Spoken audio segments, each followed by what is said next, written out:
Hello everyone, welcome to my channel that is the Mahi's lab.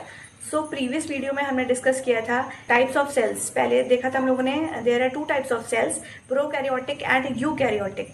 तो prokaryotic क्या थे? जो प्रिमिटिव टाइप के सेल्स थे, जब इस बायोडाइवर्सिटी में कोई भी एटमॉस्फेयर नहीं था, वाटर नहीं था, ऑक्सीजन नहीं था, CO2 नहीं था, उस टाइम जो जिस टाइप के ऑर्गेनिजम्स, जिस टाइप के सेल्स पाए जाते थे वो थे प्रोकैरियोटिक, जिसमें न्यूक्लियस जो था वो वेल डिफाइंड नहीं था। लेकिन यूकैरियोटिक क्या थे? वो थे true nucleus, those cells which have the well defined nucleus and all the contents of the nucleus are placed in a group and does not spread throughout the cell.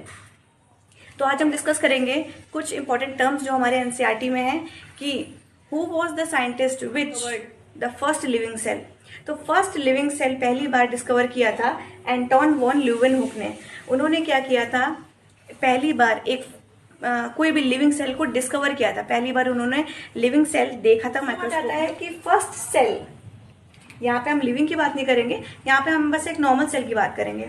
तो first cell जो बताया था उन्होंने, Robert Hooke नाम के एक scientist थे, 1665 में उन्होंने पहली बार बताया था कि कोई भी एक सेल कैसा दिखता है। अब बात करते हैं कि कैसे इन्होंने ये सेल फाइंड किया था। तो इन्होंने क्या किया था, कोई एक ट्री थी, ट्री का जो बार्क होता है, जो वुडन पार्ट होता है, जो स्क्लेरनकाइमा टिश्यू से मिलकर बना होता है, उस पार्ट को इन्होंने कुछ कट किया और कट करके जब इन्होंने माइक्रोस्कोप में चेक किया तो इन्होंने क्या देखा कि जो भी सेल्स लाइक के स्ट्रक्चर्स उनको दिख रहे थे, तो ये कुछ जैसे बी हाइव में सेल्स बी हाइव का स्ट्रक्चर होता है, कुछ हेक्सागोनल स्ट्रक्चर, इस तरीके के उनको सेल्स दिखे। आज के डेट में जो हम कहते हैं प्लांट सेल, ये कुछ इस तरह से नजर आते हैं, इसीलिए इन्होंने इसको कंपेयर किया था बी हाइव के स्ट्रक्चर से। उसके बाद हम डिस्कस करेंगे सेल थ्योरी।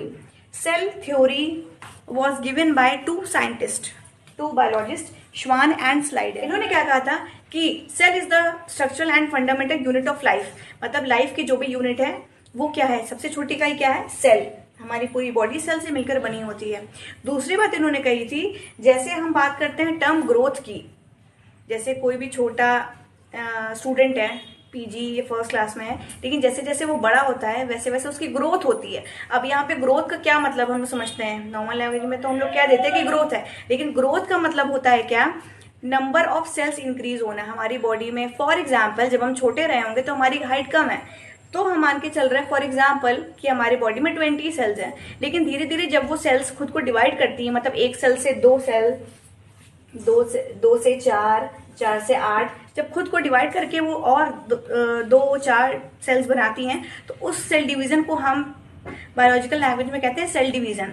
तो यहाँ पे क्या बोला गया सेल थ्योरी में कि all new formed cells arises from there pre existing cells. मतलब कि कोई भी जो न्यू सेल्स बन रहे होंगे वो अपने किसी एक पुराने सेल जो पहले से प्री एग्जिस्ट कर रहा होगा इस डाइवर्सिटी में, उसी से ही मिलकर बने होंगे। जैसे हम कहते हैं कि न्यू जनरेशन हमेशा अपने पेरेंट्स से बनती है ना? वैसे ही जो न्यू सेल्स बने हैं वो कहीं ना कहीं अपने पेरेंट का कोई भी जो पहला वाला सेल होगा प्री एग्जिस्टिंग, उससे डिवाइड करके न्यू सेल्स बनेंगे। अब हम आगे डिस्कस करेंगे कंपोनेंट्स ऑफ अ सेल। बात करेंगे टाइप्स ऑफ ऑर्गेनिजम्स के। इस पूरे बायोडाइवर्सिटी में 2 तरीके के ऑर्गेनिजम्स हम लोग देखते हैं। तो there are 2 types of organisms in the biodiversity. Organisms का मतलब होता है जीव। There are 2 types of organisms. First is unicellular organisms and second one is multicellular organisms. 2 तरह के ऑर्गेनिजम्स पाए जाते हैं, एक होता है यूनिसेलुलर, दूसरा होता है मल्टी सेलुलर। तो इसको पहले हम डिफरेंशिएटिंग मैनर में पढ़ेंगे। यूनिसेलुलर, यूनी का मतलब होता है, बहुत बार आपने देखा होगा मैथ्स में, यूनी का मतलब होता है 1 एंड सेलुलर का यहाँ पर मीनिंग है सेल्ड। इट मीन्स ऐसा कोई भी जीव, ऐसा कोई भी ऑर्गेनिज्म जो सिर्फ और सिर्फ एक सेल का ही मिलकर बना हो। The type of organisms which are only and only made up of 1 cell. अगर हमने देखा कि ये कोई भी एक सेल बनाया हमने और कह दिया ये एक ऑर्गेनिज्म है, तो बस this is only one cell, है ना। तो it means like amoeba, amoeba, bacteria, these are some examples of unicellular organisms. Amoeba का स्ट्रक्चर हम लोग ने काफी बार पढ़ा है, जो कि कुछ ऐसा होता है, इरेगुलर। तो अमीबा क्या है, हमेशा ये कंटामिनेटेड वाटर में पाया जाने वाला जीव है। इसको जब भी हम माइक्रोस्कोप में देखेंगे तो this type of organism is only made up of one cell.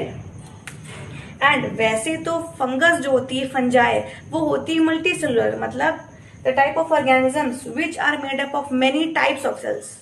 तो मल्टी सेलुलर वैसे तो फंजाई में एग्जाम्पल आता है, लेकिन all the fungi are multicellular except east.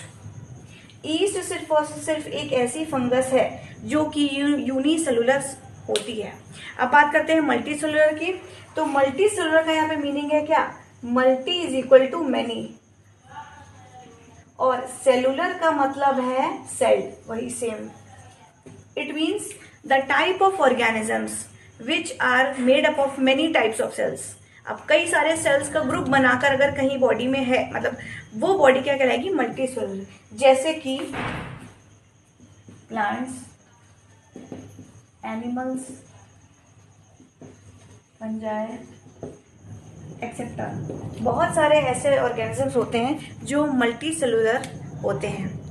अब अगर हम इमेजिन करें, हमारे पास एक यूनिसेलुलर है ऑर्गेनिज्म और एक मल्टी सेलुलर ऑर्गेनिज्म है, दोनों में से हमको किस टाइप के ऑर्गेनिज्म को हम अपने नेकेड आई से देख सकते हैं।